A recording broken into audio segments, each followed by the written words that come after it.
कौन है ये शिव स्वरूप बाबा? दिलेर खान तो नहीं कि उस दिलेर खान को शिव स्वरूप बाबा का नाम देकर उनकी सहमति के साथ ही ये सब चल रहा है? नहीं जानता। नहीं जानते या बताना नहीं है?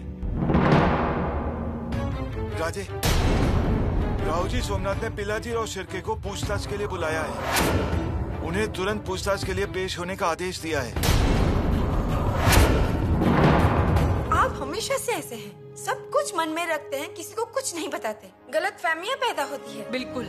उनकी गलतफहमी के लिए हम क्यों भीख मांगे? आप इतनी लापरवाही दिखाते हैं, फिर रायगढ़ से खरीदते आते हैं पूछताछ के लिए। रायगढ़ से पूछताछ? हर जगह नजरअंदाजी करना और जहां जरूरत नहीं है वहां मदद करना, यही आपका अपराध है। और आपके इस अपराध की वजह से हम आपको कैद करने की सजा सुना रहे हैं। कैद कर लीजिए इन्हें। रुकिए।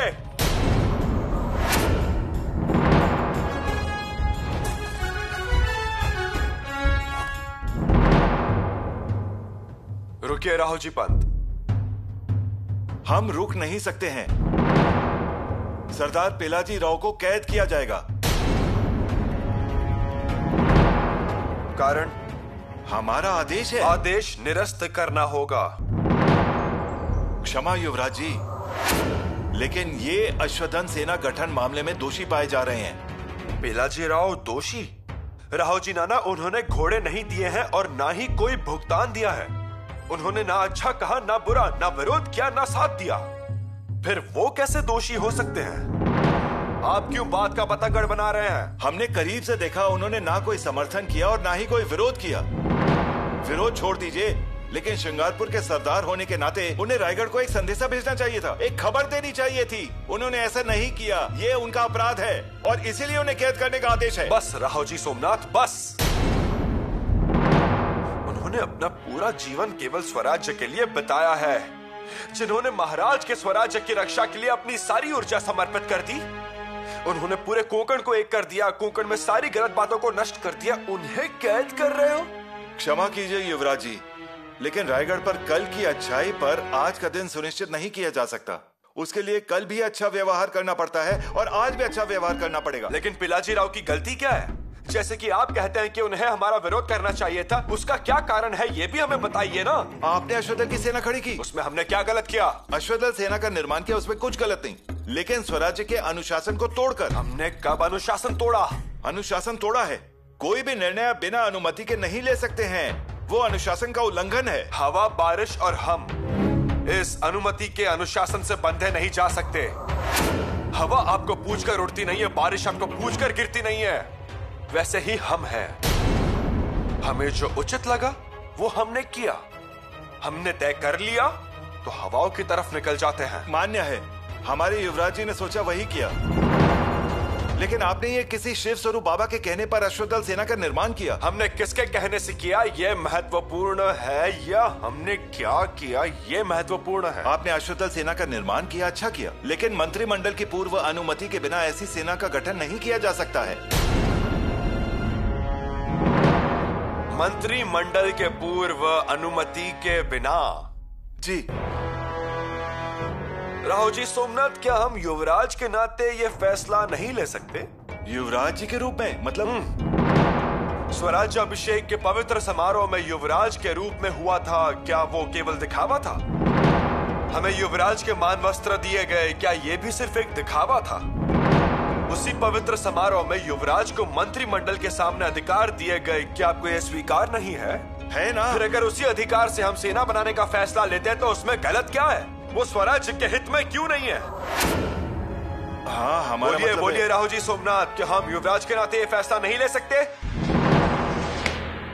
है ना हमें ये अधिकार? हाँ है। फिर क्यों आए आप पूछताछ करने? कहने की बात यह है कि इतनी बड़ी सेना का नियंत्रण कर कौन रहा है? हम। स्वराज्य में एक घोड़ा भी किसी के आड़ में नहीं रखा जाता, फिर एक पूरी सेना रखना तो बहुत दूर की बात है। सेना को रायगढ़ भेज देना चाहिए। सेना को रायगढ़ भेज देना चाहिए? क्या आप हमें एक छोटा बच्चा समझते हैं राहुल जी सोमनाथ? सेना नहीं भेजी जाएगी। उसे हमने बड़ी मेहनत के साथ खड़ी की है। फिर हम रायगढ़ के प्रशासन को क्या उत्तर दें? जो आपने देखा वो कहिए, लेकिन जरूर कहिएगा। शंभू राजा ने श्रृंगारपुर में अखाड़े खड़े किए हैं, अश्वदल खड़ा किया, चतुरंग सेना खड़ी की। कागज पर स्याही से लिखते नहीं बैठे या फिर कोई गलत काम करते नहीं बैठे। जैसे हमने कहा है वैसे ही बताइएगा, और उन्हें यह भी बताइएगा कि सूर्य उगता है, चढ़ता है और अस्त भी होता है। हम ऊपर उठते हैं, चढ़ते हैं और वहीं रुक जाते हैं, आग की तरह बरसते हुए। इसलिए खुशियों की छाया छोड़ बाहर ना आए, चल जाएंगे। और एक विनम्र निवेदन है, हमारे परोक्ष में जो हमारे करीबी लोग हैं उनकी पूछताछ की, हम उससे सहमत नहीं है और यह हमें पसंद भी नहीं आया। रायप्पा जोतिया जी हमारे करीबी हैं। कवि कलश तो हमारे मित्र हैं। इसके बाद अगर आपने हमारे लोगों को तकलीफ देने की कोशिश की तो यह बर्दाश्त नहीं करेंगे।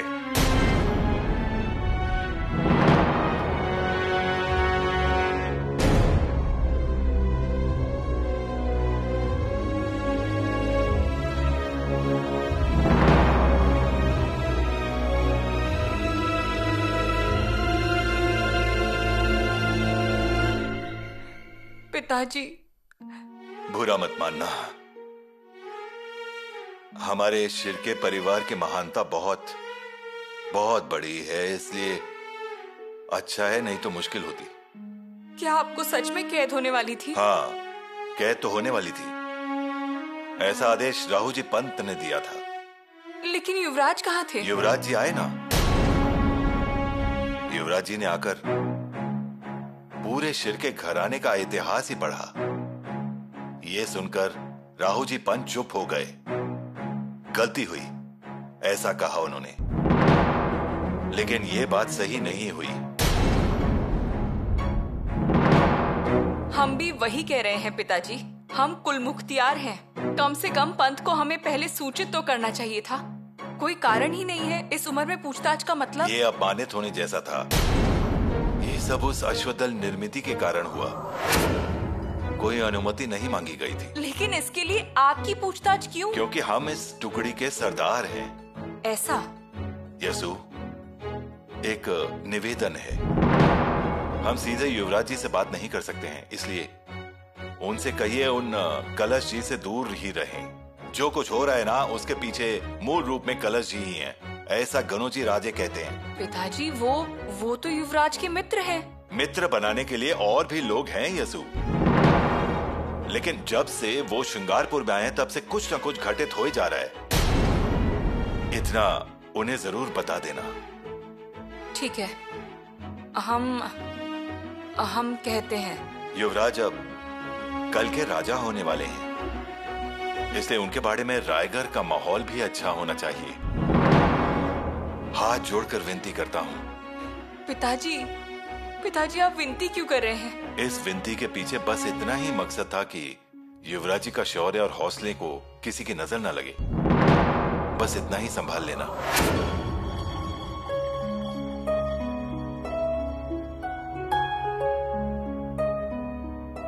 अब मैं चलता हूं।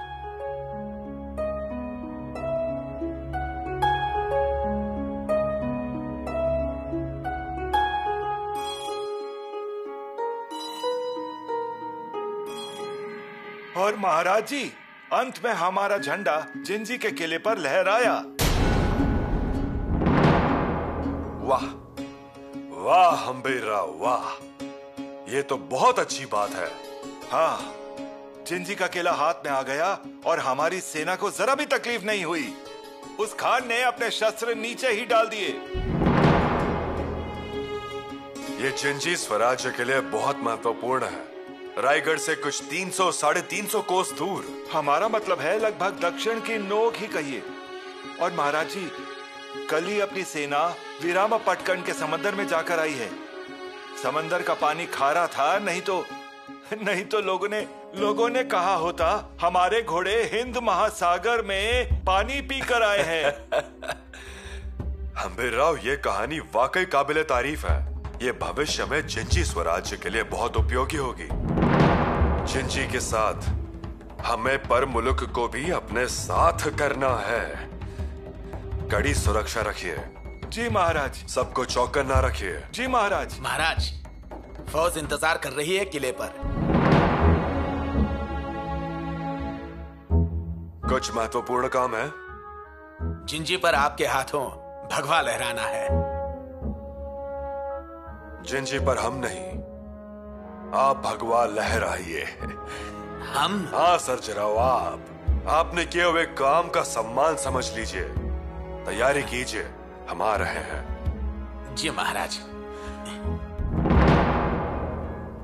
हम्बीरराव। जी महाराज। एक खलीता रायगढ़ पर और एक खलीता श्रृंगारपुर भेजिए। जी महाराज। श्रृंगारपुर से कुछ खबर? जी हाँ, नायक जी ने खबर भेजी है। वहाँ पर कोई शिव स्वरूप बाबा हैं और उनके आदेश से युवराज ने वहाँ अश्वदल की सेना खड़ी कर दी। ऐसा? जांच करनी चाहिए महाराज जी। ये बाबा कौन है? पूछताछ करनी चाहिए। सब कुछ ठीक चल रहा था और इस बाबा का खलीता भी जाता था, लेकिन इसका क्या मतलब है? ये भी सच है। हम आज ही आदेश देते हैं पूछताछ के लिए।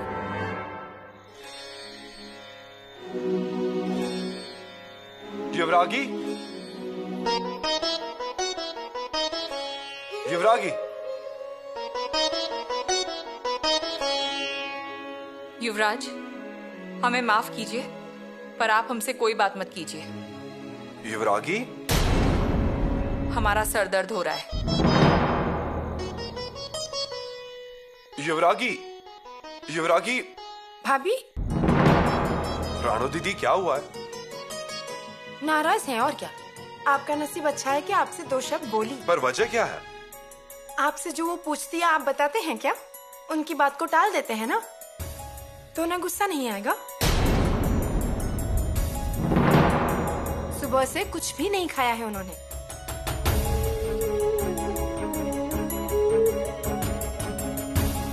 शिव स्वरूप बाबा कौन है ये बताया नहीं, इसलिए वो गुस्सा है।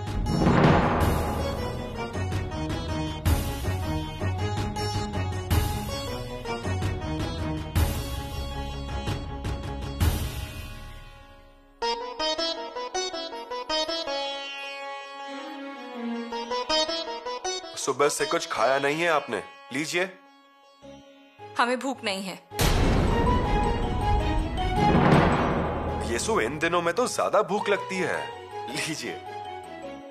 नहीं चाहिए हमें। येसु, आप हमें अनदेखा क्यों कर रही हैं? हम अनदेखा कर रहे हैं? तो क्या हम कर रहे हैं? ये तो आप अपने आप से पूछिए। येसु, ऐसे चिढ़कर क्यों बात कर रही हैं? हम बिल्कुल सीधी बात कर रहे हैं और हमेशा से सीधी ही बात करते आए हैं। आपका बोलने का मतलब हमें समझ नहीं आ रहा। समझना होगा, क्योंकि ये बातचीत किसी बंद दरवाजे के अंदर की नहीं है जो ना समझ आए।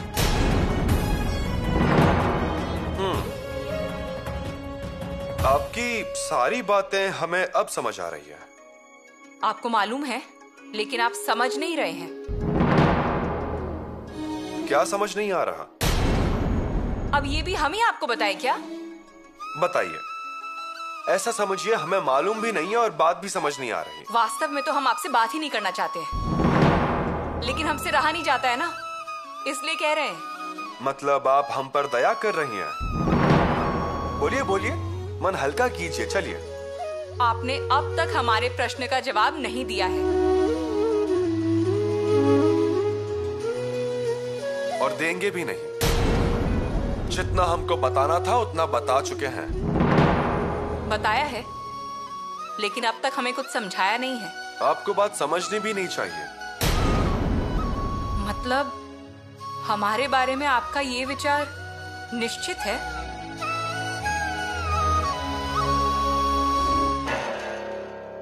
इसका मतलब शंभू राजे ने आपकी बात टाल दी। हम ऐसा कह नहीं सकते हैं। फिर सच क्या है ये तो कहिए। क्षमा कीजिए महारानी जी। माफी बाद में, लेकिन आपको ये तो पता है ना कि आप रायगढ़ खाली हाथ वापस आ गए हैं। महारानी जी, हम पिलाजी राव को गिरफ्तार करने ही वाले थे। किया नहीं। महारानी जी, वहाँ युवराज जी आए। युवराज आ गए और रायगढ़ का कायदा कानून आप भूलकर वापस आ गए। ऐसे नहीं है महारानी जी, हमने अनुशासन किया था। परंतु हाथ कुछ नहीं लगा। पंत, अगर आपने अश्वदल को जब्त किया होता और यहाँ रायगढ़ लेकर आते तो हम बहुत खुश होते, परंतु नहीं, आपने ऐसा नहीं किया। और वो कवि कलश, कम से कम उनसे अच्छे से पूछताछ की होती। किसके आदेशों पर अश्वदल खड़ा हुआ है? वो शिव स्वरूप बाबा कौन है? आपको कोई भी जानकारी नहीं मिली ना? नहीं। मतलब सब कुछ अंधाधुन हो रहा है, वहाँ पर मनमानी चल रही है और यहाँ हमारा मुंह बंद किया जा रहा है। पंत, हमने आपको वहाँ पर शेर का शिकार करने के लिए भेजा था, पर वहाँ आपको कुछ भी दिखाई ही नहीं दिया। क्षमा चाहता हूँ। अब एक काम कीजिए, ये जानकारी जैसी है वैसे ही महाराज तक पहुँच जाए, ऐसा खलीता आप तैयार कीजिए। जी।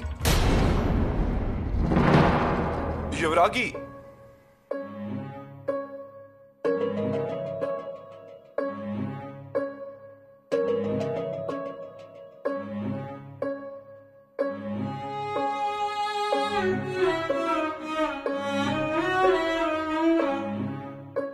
ये लीजिए। ये क्या? श्री सखी रागिनी जयती, ये एक पंक्ति का काव्य है। हमें नहीं चाहिए, इसे जला दीजिए। यीशु, हमने बड़े प्यार से दिया है। इस लेख में और हम में बहुत फर्क है। ऐसा नहीं है। बहुत सी बातें आप हमसे छिपा रहे हैं, और अगर हम श्री नहीं है, सखी नहीं है, रागिनी भी नहीं है, तो जयती कौन है और किस लिए? ये तो पराजयती है। तो फिर मतलब क्या है आपके इस काव्य का, जो इतने प्रेम से आपने हमारे लिए लिखा है? युवरागी, आप बात तो सुन लीजिए। हम जो सुनना चाहते हैं, क्या आप हमें वो बताएंगे?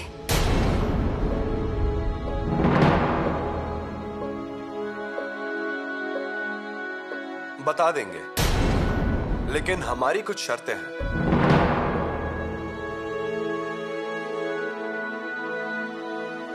हमें आपकी सारी शर्तें मंजूर हैं। ये बात किसी को भी मालूम नहीं होनी चाहिए। नहीं बताएंगे, लेकिन हमें तो बता दीजिए। यीशु शिव स्वरूप बाबा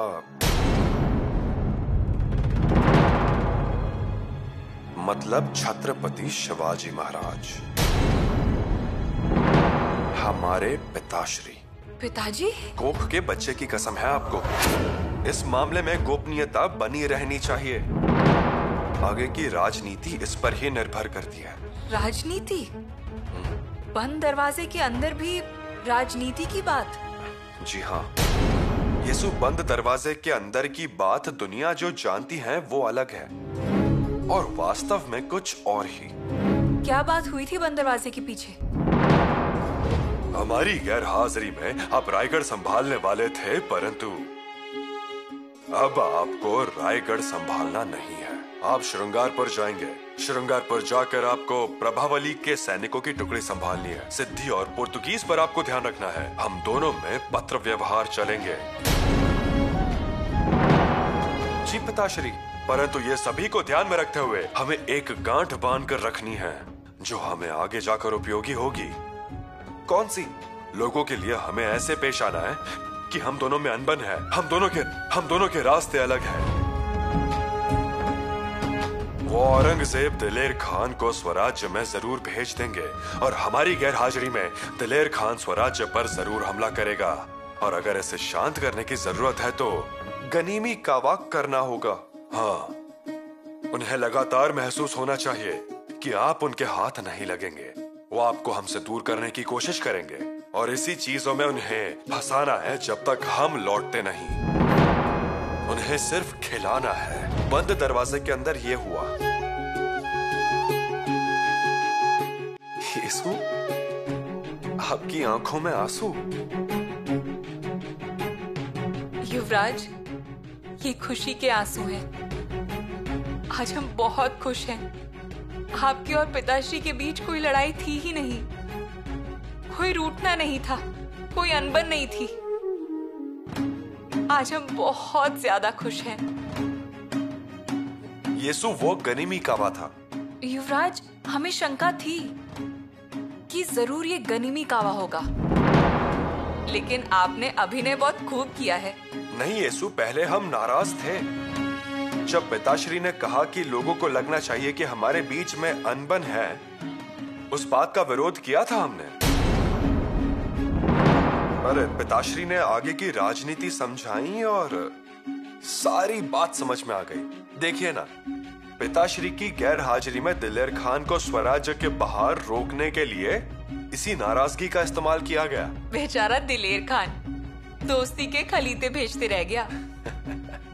लेकिन युवराज, किले पर भी तो गलतफहमी हुई है।